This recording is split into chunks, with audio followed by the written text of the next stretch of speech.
Well, the servers at Infowars.com don't have smoke coming out of them. They're on fire right now, as 1 million people try to visit Infowars.com in the last 2 hours alone, and I want to commend the IT team. The site is slow, but it's handling the biggest influx. I thought 1 million people visiting a day sometimes was big. This is millions in the last hour. Infowars.com, knock on wood, is still up. The auxiliary information warfare platform, prisonplanet.com, is doing very well. Also under record traffic itself in just the last few hours. Over 300,000 viewers and readers there. Obviously, people are very interested in getting my take, my position on the bin Laden assassination hoax. And it is a hoax, just like when Clinton got caught with Monica Lewinsky lying, and they said, that's it, he's got to step down today. He cruise missiled a aspirin factory in Africa. Or when they wanted to attack Vietnam, they staged attacks on the ships and lied for 40 years about it, declassifying it in 2004. The conspiracy theorists were 100% right. We were not conspiracy theorists. It was in the San Diego Herald Tribune in 1964, 6 months later when the ship got back and senior officers said it was a lie. But see, then it becomes a rumor that folks read that. People don't go check the microfilm. We did. It was staged. So we were right in 2004 when they declassified it. Don't forget Operation Northwoods, where they went to Kennedy and said, we want to bomb D.C., bomb Miami, attack U.S. military bases, and basically have war with the Cubans and then the Soviets. And he said, you people are crazy. You're all fired. And they said, no, you die. And you saw what happened, that public execution. And everybody says, wow, we saw the men up there shooting behind the... No, they're like, oh, how about 100 of you plus die in the next week? Oh, your mommy saw the men back there? Oh, the guy at the train switching station saw the guys in the back of the green truck firing through the knoll? Well, how about he dies? See, they wanted everybody to know they'd killed Kennedy in government. That's why they publicly executed him. They could have poisoned him. They had their people all over him at the White House. The Secret Service was involved. They wanted those that could think to know, and the rest of the idiot public to buy into whatever they were told. Well, see, not me. Not me, okay? I'm not born to be conned and an idiot for the criminal elements that have taken our country over. Now, instead of me giving you my view and telling you what I think May 2nd, 2011... You notice he was killed on the same day Hitler died, May Day. You know, May Day isn't just a communist holiday. The Illuminati was founded in 1776 in Ingolstadt University on May Day. And if you actually go to the encyclopedia, May Day is an ancient high holy day of the Druids. You notice that on the same day that Hitler married Eva Braun in the bunker, 3 days before he committed suicide, is the day that the royals got married. Oh, they're all into this stuff big time. And I remember telling the crew Sunday, on the Sunday show last night, I said, something big's going to happen today. It's May Day. They always love to do something big. I don't know what it's going to be. Then I got home at about 10 o'clock, and the phones were ringing. And my wife ran in, and we stayed up most of the night getting the reports out at Infowars.com and prisonplanet.com. But, you know, why should I tell you what I think is happening in hindsight? That's too easy. How about we see what Alex Jones said not a year ago, not 5 years ago, 9 years ago and a month. The full transcripts, we're digging around through the MP3s, we're going to find them, are all up on Infowars.com and prisonplanet.com. I brought you the adjunct of Henry Kissinger when he was Secretary of State, Stephen R.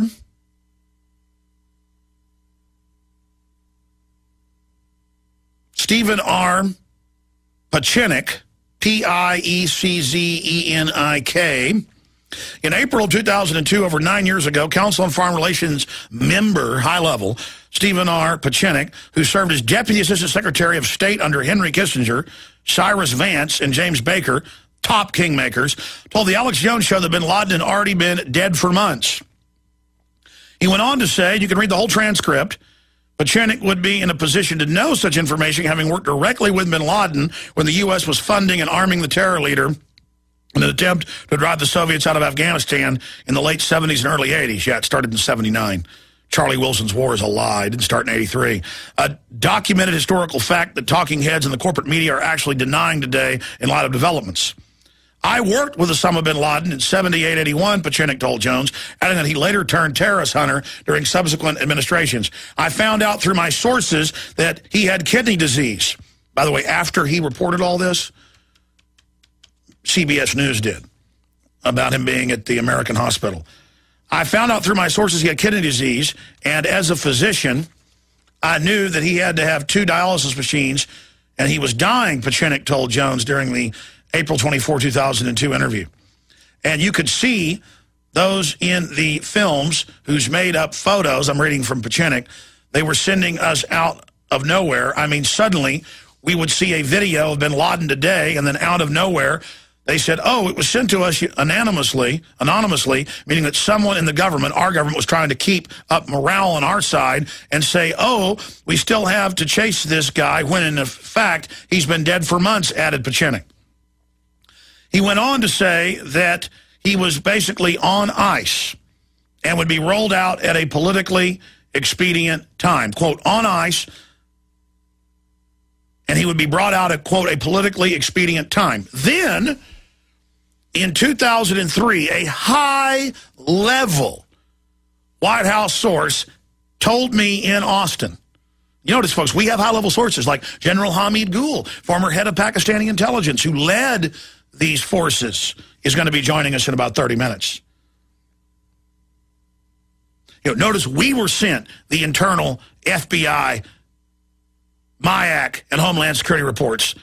And for a week, people didn't believe it. Even Ron Paul's office was calling me and going, Alex, you really got this from federal marshals. You really got this other document from state police. I'm like, call the phone number. It's on there, yes. And later, the government said, yes, it's our memos. Yes, we defend it. Folks, you got to learn that we've got the sources, because people who are whistleblowers know we've got the courage to run with it after we check it out and to not whitewash their main intent.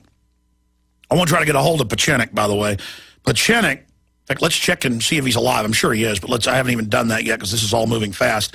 Pachinik called me about a month after the interview. He said, I'm getting incredible heat from the CFR, from government. It's well known in those circles. He's buds with Tom Clancy, who wrote about a plane being flown, a passenger jet in the World Trade Center a year before. Point is, he said, I'm getting a lot of heat. Please take down the transcript. And I said, I'm sorry, I can't do that, Steve. It's already public. Now, I say I have 2 other White House sources. One of them I talked to. The other was through a well-known associate, someone I've known most of my life, who was at another high-powered event associated with a school. That's all I'm going to say. And at that event, this government official, a separate one, was bragging. See, this is not a secret. That's why you've seen the guy that they made the movie Syriana about, the CIA agent Bear, coming out saying he was dead a long time ago, kidney failure. That's why you got CBS News reporting it years ago. That's why you've got Madeleine Albright. Madeleine Albright, here's the WorldNet Daily. I'm still trying to find the video. We have video of her talking about it on C-SPAN, but not the actual Fox. WorldNet Daily, December 17, 2003. It was on December 16th. She was on Fox News. Albright thinks Bush hiding bin Laden. Tells Fox News, Kondracki, she suspects political dirty tricks. She went on to say, he's frozen, they've got him, they're going to roll him out. That's former Secretary of State. I've got the former Deputy Secretary of State from another administration, Kissinger, a big Republican insider, saying the same thing on my show. And see, I've never revealed this. In fact, maybe I shouldn't reveal this.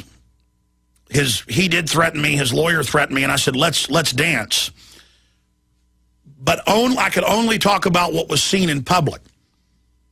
In 2003, Lionel Chetwin, who made a movie about Bush being a hero in 9/11, I was flown out to be on Conspiracy Zone with Kevin Nealon. And I'm in off the big set. We've all got our own dressing rooms, but right off the set where we're waiting with other guests is a bathroom, big bathroom. Nobody's in there. I go to the urinal. I'm washing my hands. Lionel Chetwin walks over, and he says, you're Alex Jones. We're going to effing get you. And I I bowed up to him, and I said, you think I do what I do, and I don't think you guys are gangsters? And then he said something else, but then I would only, because of his threats afterwards, talk about what was witnessed, because I was smart. They had the young women, you know, who lead the guests around, waiting outside with their clipboards. And as we're walking out, he's still saying things. And I go, Chetwin just threatened me, because I wanted it on record. And he went, I was just joking. And when Chetwin and his lawyer called me, I said, I got witnesses. We'll go ahead and sue me. We will subpoena those women. Well, Chetwin said something else to me in that bathroom. You could probably guess what it was. You know what they were mad about? That Pachinik interview sent shockwaves through them. Because this is one of their ultimate, I'm getting chills right now, one of their ultimate propaganda weapons was this bin Laden super ace in the hole to roll it out at the key point. You can pull up the Conspiracy Zone episode. It's on YouTube with me getting in. You wonder why I dominate him and get in his face and he's cowering and I'm pointing at him in his chest? Because he just threatened me in the bathroom. I'm sorry, folks. It's not that I got courage. When you threaten me, I tend to run at you. It's fight or flight. Well, you know what? I'm too lazy to run. You got it? Only time I got energy is when I'm fighting. I'm like a bull you got cornered. I'm not looking for trouble, but I got to defend my family. Ladies and gentlemen, whoa. We have this entire system, and they knew, and they were going to use it in 04, as Albright said, but they couldn't use it because of Pachinik and others, and that's why they were so mad. So they waited, they kept it on ice, literally. Now they roll it out. This is unbelievable. We'll break down how they did it when we come back.